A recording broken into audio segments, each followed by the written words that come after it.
Assalamualaikum warahmatullahi wabarakatuh.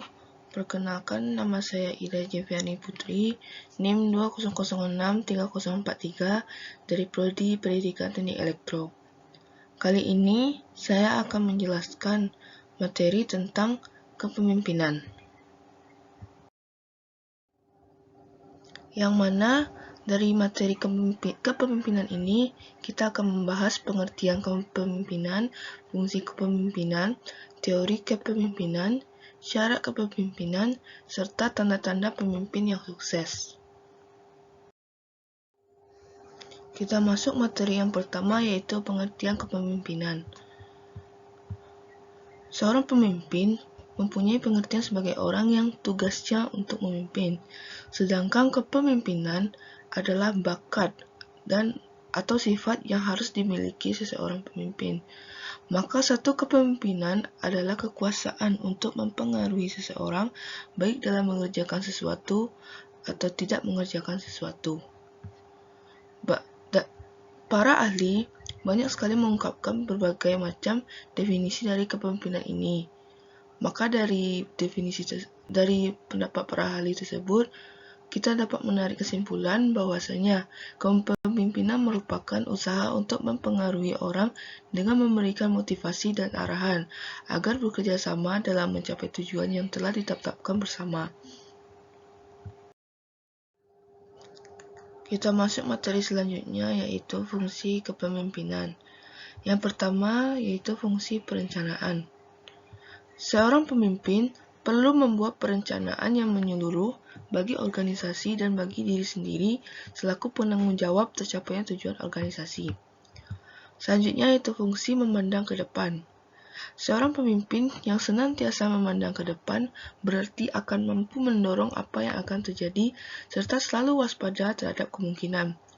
Hal ini dapat memberikan jaminan bahwa jalannya proses pekerjaan ke arah yang dituju akan dapat berlangsung secara terus-menerus tanpa mengalami hambatan dan penyimpangan yang merugikan. Selanjutnya yaitu fungsi pengembangan loyalitas. Pengembangan kesetiaan ini tidak saja di antara pengikut, tetapi juga para pemimpin tingkat rendah dan menengah dalam organisasi. Untuk mencapai kesetiaan ini, seorang pemimpin sendiri harus memberi teladan yang baik dalam pemikiran, kata-kata, maupun tingkah laku sehari-hari, yang menunjukkan kepada anak buahnya, pemimpin sendiri tidak pernah mengingkari dan menyeleweng dari loyalitas segala sesuatu yang akan dapat berjalan sebagaimana mestinya. Selanjutnya yaitu fungsi pengawasan. Dalam fungsi ini, senantiasa meneliti kemampuan pelaksanaan rencana. Dengan adanya pengawasan, maka hambatan-hambatan dapat segera ditemukan untuk dipecahkan sehingga semua kegiatan kembali berlangsung menurut rel yang telah ditetapkan dalam rencana. Selanjutnya yaitu fungsi mengambil keputusan. Pengambilan keputusan merupakan fungsi kepemimpinan yang tidak mudah dilakukan. Oleh sebab itu, banyak pemimpin yang menunda untuk melakukan pengambilan keputusan. Bahkan ada pemimpin yang kurang berani dalam mengambil sebuah keputusan. Dan yang terakhir yaitu fungsi memberi motivasi. Seorang pemimpin perlu bersikap penuh perhatian kepada anak buahnya.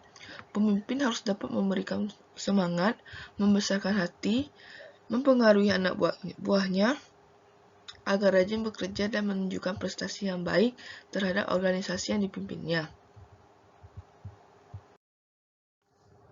Baiklah, kita masuk materi selanjutnya, yaitu teori kepemimpinan. Kita bahas dulu yang pertama dari teori kepemimpinan ini, yaitu leader trait atau sifat-sifat pemimpin. Yang mana pada leader trait ini terdapat sifat-sifat pemimpin yang diantaranya capacity, achievement, responsibility, participation, dan status. Selanjutnya yaitu kepemimpinan situasional. Kepemimpinan situasional ini merupakan pengembangan model watak kepemimpinan dengan fokus utamanya pada faktor situasi sebagai variabel penentu kemampuan kepemimpinan. Studi-studi tentang kepemimpinan situasional mencoba mengidentifikasi karakteristik situasi atau keadaan sebagai faktor penentu utama yang membuat seorang pemimpin berhasil melaksanakan tugas organisasi secara efektif dan efisien. Selanjutnya yaitu pemimpin efektif. Pada teori pemimpin efektif ini memberikan informasi tentang tipe-tipe tingkah laku para pemimpin yang efektif. Tingkah laku para pemimpin dapat dikategorikan menjadi dua dimensi, yaitu struktur kelembagaan dan konsiderasi. Selanjutnya yaitu kepemimpinan kontingensi. Pada kepemimpinan kontingensi ini difokuskan perhatiannya pada kecocokan antara karakteristik watak pribadi pemimpin, tingkah lakunya, dan variabel situasional. Dan yang terakhir yaitu kepemimpinan transformasional, yang mana pada hakikatnya model ini menekankan seseorang pemimpin perlu motivasi para bawahannya untuk melakukan tanggung jawab mereka lebih dari yang diharapkan. Selanjutnya, materi mengenai syarat kepemimpinan. Pada syarat kepemimpinan ini terbagi dengan dua. Yang pertama itu syarat minimal dan juga syarat-syarat yang lain yang diperlukan. Pada syarat minimal, yang perlu ada pada seorang kepemimpinan yaitu watak yang baik atau karakter, budi dan moral, inteligensi yang tinggi, serta kesiapan lahir dan batin. Sedangkan syarat-syarat yang dirasa diperlukan yaitu sadar akan tanggung jawab, memiliki sifat-sifat kepemimpinan yang menonjol, membimbing dirinya dan bawahan dengan asas dan prinsip kepemimpinan, mengenal anak buah, serta paham mengukur dan menilai kepemimpinan.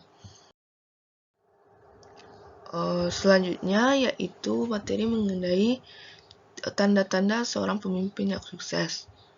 Kita masuk yang pertama yaitu berani dan penuh percaya diri. Saat akan mengambil sebuah tantangan, seorang pemimpin harus berani mengambil risiko dan harus terus berjalan tak peduli yang dikatakan orang lain. Di sini karakter yang kuat sangat diperlukan oleh seorang pemimpin. Ia harus memiliki kepercayaan diri yang tinggi bahwa apa yang akan dilakukannya ialah sesuatu yang benar dan akan mendatangkan sebuah keuntungan bagi perusahaan.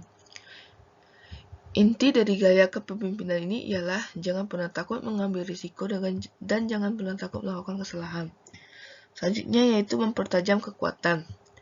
Carilah keahlian atau kekuatan Anda dan jadikan hal tersebut sebagai gaya kepemimpinan Anda. Gaya kepemimpinan tersebut nantinya bisa menjadi ciri khas tersendiri. Selanjutnya yaitu padukan beberapa gaya kepemimpinan. Meski memiliki ciri khas gaya kepemimpinan, sebaiknya seseorang pemimpin juga bisa memadukan dalam beberapa gaya kepemimpinan sekaligus di dalam dirinya. Dalam penelitiannya, Goleman juga menegaskan bahwa para pemimpin yang sukses umumnya memadukan beberapa gaya kepemimpinan pada dirinya karena satu gaya saja tidak pernah cukup mengatasi masalah yang banyak. Selanjutnya yaitu ciptakan tujuan. Untuk menjadi seorang pemimpin yang baik, seseorang harus bisa mengkomunikasikan tujuan, visi, dan misi yang ingin dicapai oleh timnya. Dengan mengkomunikasikan, ini akan membuat bawahan merasa terpacu untuk mencapai target, dan atasan sang pemimpin juga bisa melihat bahwa pemimpin ini bisa membimbing anak buahnya. Selanjutnya yaitu pemberi semangat. Pemimpin haruslah bisa menempatkan dirinya sebagai seorang motivator saat karyawannya menemui halangan. Seorang pemimpin harus bisa menjadi potensi setiap karyawannya hingga tiap karyawan bisa memberikan yang terbaik bagi perusahaan. Selanjutnya itu seimbang. Setiap pemimpin harus bisa mengukur risiko yang dihadapinya. Selain itu, ciptakan waktu yang tepat dalam menikmati hidup di luar pekerjaan. Dan yang terakhir, tetap menjadi diri sendiri. Tak ada yang lebih baik selain menjadi diri sendiri. Karena itulah, jadilah pemimpin yang sesuai dengan kepribadian kita. Jangan berusaha untuk menjadi orang lain yang bukan diri kita sendiri. Baiklah, sampai di sini saja penjelasan materi saya pada kali ini. Mohon maaf jika ada kesalahan. Akhir kata, wassalamualaikum warahmatullahi wabarakatuh.